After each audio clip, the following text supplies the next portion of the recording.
এটা হলো হরিপদ বাবুর বাড়ি, আর এই হলো হরিপদ বাবু, আর এ হলো হরিপদ বাবুর কর্মচারী, যে হরিপদ বাবুর ফার্মেসিতে কাজ করে।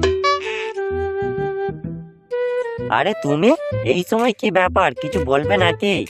হ্যাঁ কাকু, বলার তো অনেক কিছুই আছে, কিন্তু আপনি যদি কিছু মনে করেন তাই বলতে লজ্জা লাগছে।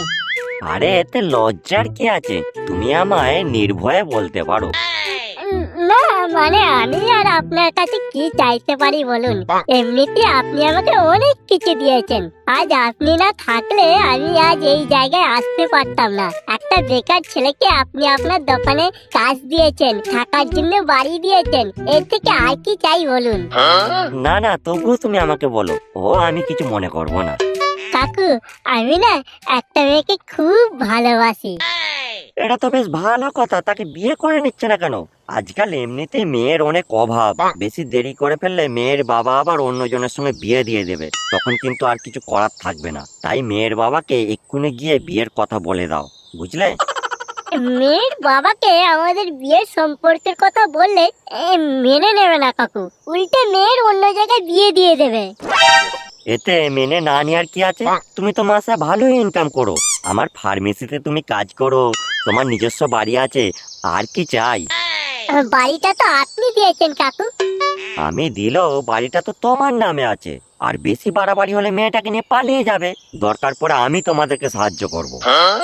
মেয়েটাকে নিয়ে পালিয়ে গেলেও সমস্যা আছে কাকু। কেন সমস্যা হবে কেন? মেয়েটি কি তোমার সঙ্গে যাবে না? না সেরকম কিছু না, ও আমি আজকে বললি মেয়ে আমার সাথে বেরিয়ে পালিয়ে যাবে। তাহলে সমস্যাটা কোথায়? আসলে মেয়েটাও তো আপনারই কাকু। আমি আপনার মেয়ে পুটিকে খুব ভালোবাসি, আর পুটিও আমাকে খুব ভালোবাসে। আমাদের দুজনের বিয়েটা দিয়ে দিন না কাকু, দেখবেন আমরা দুজনে খুব সুখে থাকবো। এই কি কাকু, আপনি ওইভাবে তাকিয়ে আছেন কেন? ছোড়ে বাচ্চা, তুই কি ভেবেছিস তোকে থাকার জায়গা দিয়েছি বলে কি আমার মেয়েকেও দিয়ে দেবো? তোর মতো কানাচোদা ছেলের সাথে আমার মেয়ের বিয়ে দেবো?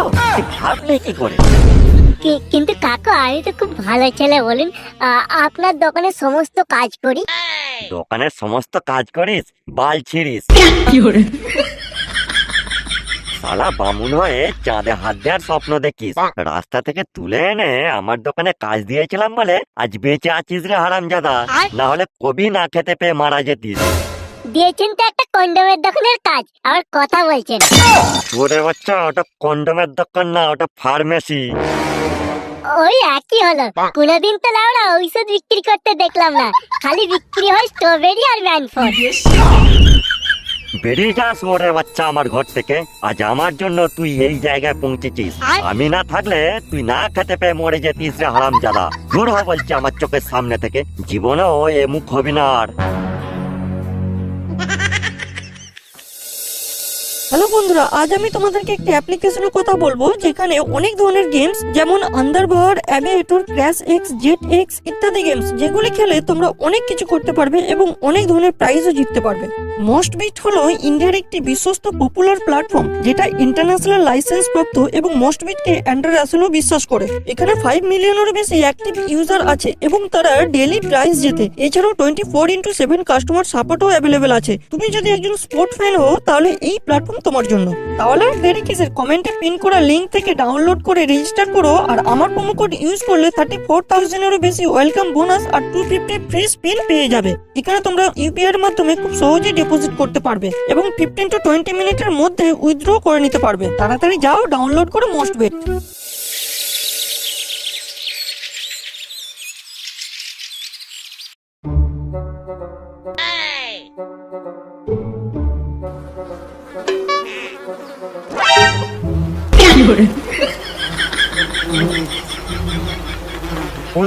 বাচ্চারা হাগার জায়গা পাস না, দেখে দেখে আমার ঘরের সামনে হেগে যেতে হবে। জোরে হাগা পেয়ে গেলে তো নিজের প্যান্টেও তো হাঁকতে পারিস, আমার ঘরের সামনে কেন হাঁকতে হবে লাউড়া?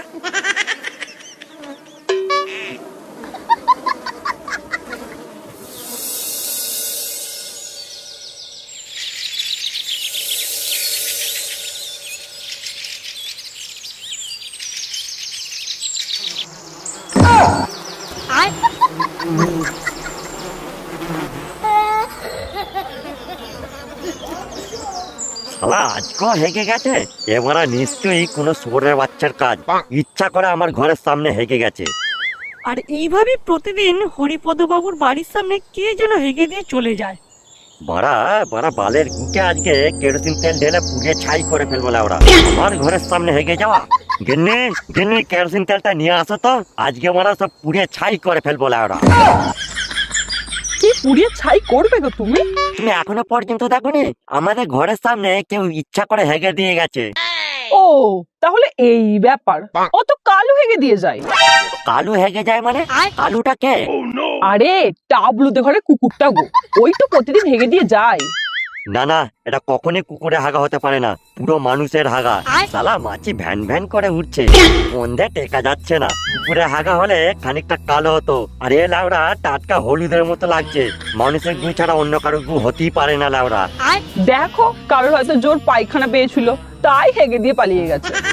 আরে সেরকমটা নয় গো গিন্নি, এ এক আধ দিন হলেও মেনে নিতাম। এ শালা ইচ্ছা করি আমাদের ঘরের সামনে হেগে যাচ্ছে। কয়েকদিন ধরে আমি লক্ষ্য করছি। তুমি তো বাড়ির ভিতরে থাকো, তাই বুঝতে পারোনি। এটা নিশ্চয়ই কোনো হারামির কাজ।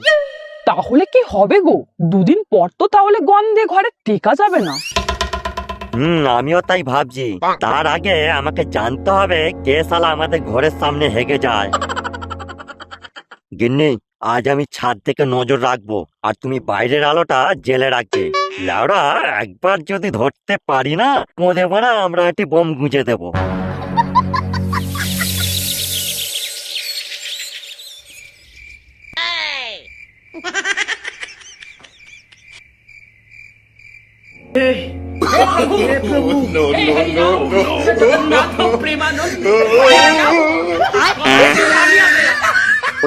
ওই তো ওই মালটাই হবে।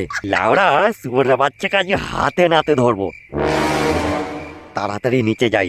শালা আমার ঘরের সামনে হেগে যা, বুধমারানি আজকে তোর সারা জীবনের মতো হাগা বন্ধ করে দেবো। এই শুয়োরের বাচ্চা, একদম পালাবি না, পালাবি না। দাঁড়া বলছে, দাঁড়া হারামে, এক্ষুনি ঢিল ছুড়ে কোমর ভেঙে দেবো। দাঁড়া শুয়োরের বাচ্চা, দাঁড়া দাঁড়া বলছি, দাঁড়া বলছি, দাঁড়া লাউড়া, এক্ষুনি ঢিল ছুড়ে কোমর ভেঙে দেবো। দাঁড়া ওখানেই দাঁড়া, দাঁড়া দাঁড়া। দেখি তুই তুই তাহলে এতদিন ধরে আমার ঘরের সামনে হেগে যাচ্ছিলিস? শালা হারামজাদা, তোকে কাজ থেকে দূর করে দিয়েছিলাম বলে তুই হেগে প্রতিশোধ নিচ্ছিস।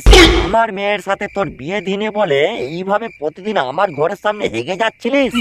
কে বললো আপনার মেয়ের সাথে আমার বিয়ে দেননি বলে আপনার ঘরের সামনে আমি হেগে গেছি? ও আমি কবি আপনার এই দোকানের ম্যান ফোর্স দিয়ে আপনার মেয়েকে উদ্বোধন করে ফেলেছি। আপনি বলেছিলেন না আপনি না থাকলে আমি না খেতে পেয়ে মারা যাবো, তাই আমি আপনার ঘরের সামনে প্রতিদিন হেগে দিয়ে যেতাম। এটা প্রমাণ করতে যে আমি এখনো না খেতে পেয়ে মারা যাইনি, বেঁচে আছি।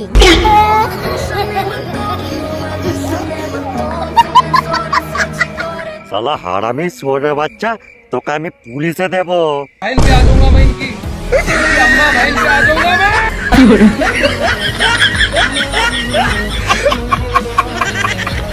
Ha ha ha ha!